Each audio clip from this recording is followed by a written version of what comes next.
ચૂંટણીનું રણશીંગું હવે બરાબર ફૂંકાઈ ચૂક્યું હોય તેવું લાગી રહ્યું છે, કારણ કે ભાજપ અને કોંગ્રેસના ઉમેદવારો મતદારોને મનાવવા માટે અનેક પ્રયાસો કરી રહ્યા છે। તેવામાં જૂનાગઢ ભાજપના ઉમેદવાર સાંસદ રાજેશ ચુડાસમા ગઈકાલે કોડીનાર વિધાનસભાના પ્રવાસે હતા અને કોડીનાર વિધાનસભાના પ્રવાસ દરમિયાન પૂર્વ સાંસદ દિનુ સોલંકીએ પોતે હુંકાર કર્યો છે અને તેઓ કહી રહ્યા છે કે સાંસદ રાજેશ ચુડાસમાને વિધાનસભા કરતાં પણ ડબલ લીડ અપાવી અને જૂનાગઢમાંથી કમળ દિલ્હી ખાતે મોકલીશું।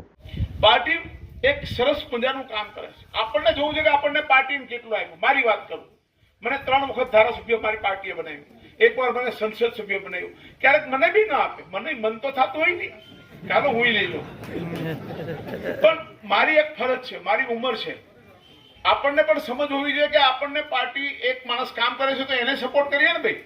આપણને પાર્ટીએ કેટલું આપ્યું એ વિચારવાનું હોય। હું આજે એમ કહું કે ના ભાઈ મને નથી ટિકિટ આપી તો હું તો ભાગી જાઉં, એવું ના થાય।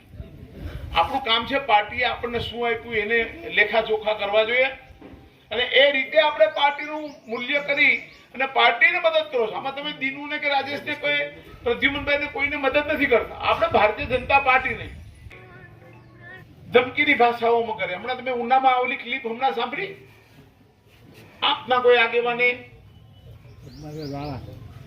હા નામ આપણે બોલીએ નહીં, કેવું કેવું બોલ્યા। આ કોઈ બિહાર છે, આ તો ગુજરાત છે। આમાં આવી એમ ધમકી અપાય કે આ ભાઈ આવું કરે છે, આ ભાઈ આવો ધંધો કરે છે, આ ભાઈ આવો ધંધો કરે છે। અરે કેસી રાઠોડ ઉનાના ધારાસભ્ય તો 42,000 મતે જીત્યા। તમે ક્યારેક 4200 મતથી જીતી તો બતાવો, ત્યારે તમે કોઈ ઉપર આંગળી ચીંધી શકો। મારો કહેવાનો મતલબ શું છે, કોઈને તમે એમ કહો કે ભાઈ આ તો આવા છે ને આ તો આવા છે। આપણે આખો જુનાગઢ જિલ્લો ને કોડીના આ ભાઈ ગીર સોમનાથ જિલ્લો આખો ખોદી નાખ્યો, તો તમે કોઈની પર આંગળી ચીંધો તો 4 આંગળી તમારા તરફ આવતી હોય છે ને। આપણે આટલું બધું સુરાતન હોય, દંડાની ને ધોકાની ને લાઠીની ને વાતો કરીએ તો અહીંયા કોઈ ભાઈ રામજી મંદિરના પૂજારી તો છે નહીં। અમારે કઈ લાઠી લાકડી કઈ કેવું નથી, પણ તમારું નામ જ કાફી છે ભાઈ। કહેવાનો મતલબ શું છે કે આપણે ચૂંટણી લડીએ છીએ, પ્રેમથી લડો ને, ભાઈચારાના વાતાવરણમાં લડો। તમે સીધું વાતાવરણમાં ધમકી નો દો ને ભાઈ હું આ કલરનો જબ્બો પહેરું ને આ કલર બધાય પહેરે ભાઈ, લીલોય પહેરે ને પીળોય પહેરે ને કાળોય પહેરે ને ધોરોય પહેરે। જબ્બાને શું લેવા દેવા છે? તમે તમારે વાત કરો, તમારી પાર્ટીનું મેનિફેસ્ટો કયો, તમારી પાર્ટીએ કરેલા કામે કયો, તમારી પાર્ટીની વાત કરો। તમે લોકોમાં શું બતાવવા માંગો છો? ભાઈનું સામ્રાજ્ય ઉભું કરાવવા માંગો છો? આ શું બતાવે? આપણા જિલ્લામાં આવું કોઈ દિવસ થતું જ નથી।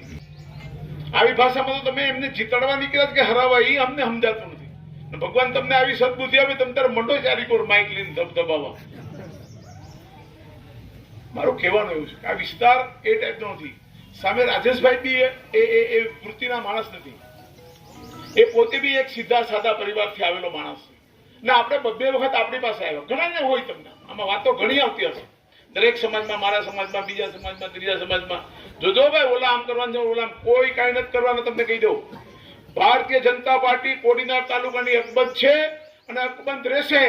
અમે બધા પણ અમારા ભાઈની જેમ રાજેશને પૂરેપૂરા સોમનાથ દાદાની સાક્ષીએ ખુલ્લે આમ મદદ કરવાના છીએ।